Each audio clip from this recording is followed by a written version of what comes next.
गांव में बिट्टू नाम का एक लड़का अपनी बीवी के साथ रहता था। वो दोनों एक ढाबे पर काम करते थे। दोनों ही बहुत गरीब थे।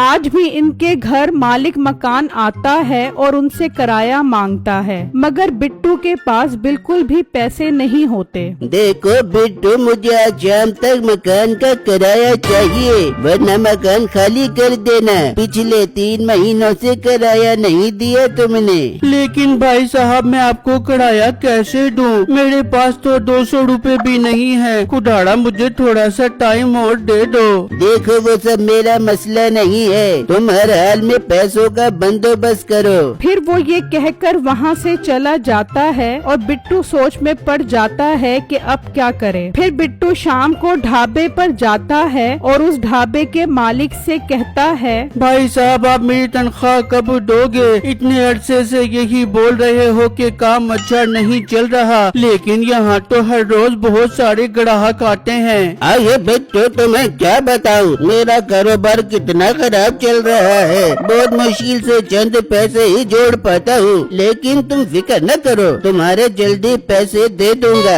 आज दुकान में काम बहुत ज्यादा है यार, थोड़ी सी मदद तो कर दो। नहीं भाई साहब, मैं आपकी मदद नहीं करने वाला। मुझे शाम में मेरे पैसे हर सूरत में चाहिए। ये कहकर बिट्टू वहाँ से जा रहा होता है, तभी वहाँ पर मीठा आ जाता है। बिट्टू, क्या हुआ? तुम इतने परेशान क्यों हो? मुझे बताओ, मेरे अलावा तुम्हारा मसला कोई नहीं हल कर सकता। क्या बताऊं मीठे भाई, कोई काम नहीं मिल रहा जिससे मैं अपने मकान का किराया दे सकूं। खाने तक के भी पैसे नहीं है मेरे पास। तुम परेशान क्यों होते हो? मैं हूँ ना, मैं तुम्हें चौधरी साहब के पास लेकर जाता हूँ। तुम उन्हें अपनी जमीन गिरवी रखवा दो, वो उसके बदले तुम्हें पैसे दे देंगे। बिट्टू काफी सोच में पड़ जाता है कि वाकई उसकी जमीन अब किसी काम की नहीं है, क्योंकि उसके पास फसल उगाने के भी पैसे नहीं हैं। ठीक है भाई, मैं आपके साथ जाने को तैयार हूँ। फिर वो दोनों चौधरी साहब के पास जाते हैं और मीठा चौधरी को सारी बात बताता है।